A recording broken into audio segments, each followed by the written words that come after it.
What is hardworking? This theme was spurred by a recent art exhibit that I went to in Washington, D.C. And amazing artist Elizabeth Catlett, and very significant work she contributes. She was at heart definitely a social activist, and especially for women. And there was this one picture of a woman scrubbing a floor, and I think it was titled Hardworking. And it conjured up for me all the ways I can really resonate, whether it's through empathy for those who are just really pouring themselves out in menial tasks, or whether it's ways that I have picked up the shovel and worked hard in that way manually. But it also got me thinking about something else, and this has nothing to do with Elizabeth's angle and the importance of shining a light on the hard-working people that go unseen. It got me thinking, hardworking has a lot of assumptions built into it. In many cases, it automatically refers to physical labor.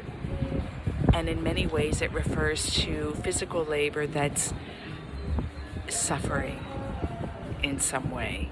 And when it comes down to it, when we see somebody doing very difficult physical labor, we don't really know if they're suffering or not, but that can easily be tacked on to it. Somebody who just barely has enough to feed their kids, or maybe even doesn't have enough to feed their kids. So these are the images that get conjured up with the hardworking, and that society's not set up to make things a little easier on those of our own humanity that deserve to have an easier ride in this life.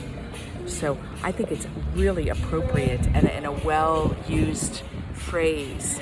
So I don't want to minimize that angle, but I do want to break it open and point out some of its limitations, because automatically it brings in an assumption that other forms of labor maybe aren't as hardworking.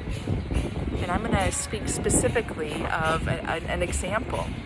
I recently watched a video by Neil deGrasse Tyson, and he was being asked who does he think is the most brilliant scientific mind that humanity has produced to this point. And he said, beyond a shadow of a doubt, it's Sir Isaac Newton. And I had to write down all that Sir Isaac Newton discovered. So first he discovered the laws of motion, and then he discovered the universal law of gravitation. And then he was asked, why do the planets orbit in a way that's an oval and not a perfect circle? And he said to them, I don't know.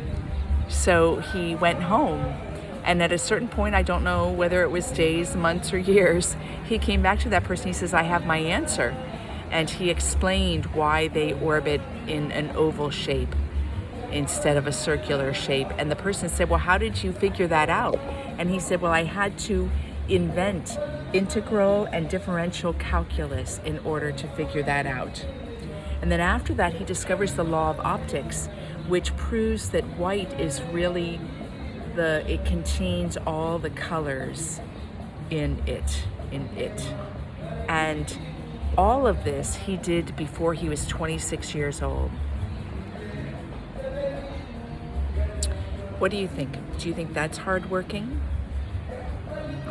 It might be that because he didn't get his hands dirty when he was doing that, and that it was a labor of the mind, that somehow it's less filled with suffering than manual labor. And yet, so often using our hands gives us a sense of groundedness and peace.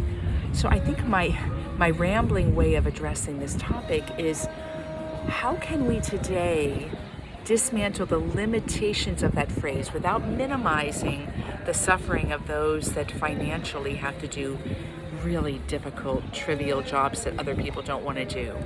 And maybe part of the key that makes that hardworking is it wasn't their first choice, whereas Sir Isaac Newton was doing his first choice. But with dismantling these limited ideas that create separation of what hard work is, it's physical, it's not mental. With dismantling it, what then are we talking about when we talk about hard work? And I would say we are really meaning something that's less dramatic in its visceral sense.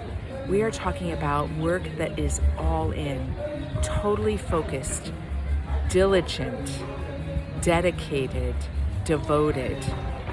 Because anytime somebody that steps forward with 100% dedication, they set out on a path that really takes everything they've got to walk. I'm going to give you one last example.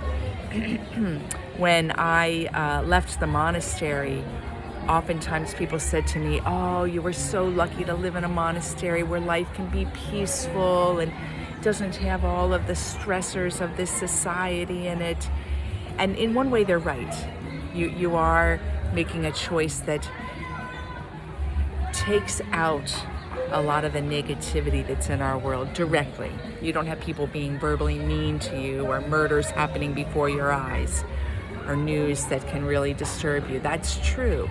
However, and Teresa of Avila puts this really well, there is no more difficult work than being a true contemplative. Why? Because you are all in. You're giving your whole devotion to open up to all the unseen realms of yourself and the world. And I can tell you from having lived in a monastery that it is true. And there is truly nothing more grave than the shadow side of the self and of the collective. So there's another example of reframing what we might call as challenging and difficult or easy. How can you today make a new commitment to service and dedication fully in your life? So instead of it being hard work, it is fully devoted life. Think of the difference in the sense with that. I'm hardworking. I am fully devoted to my life. Have a great day.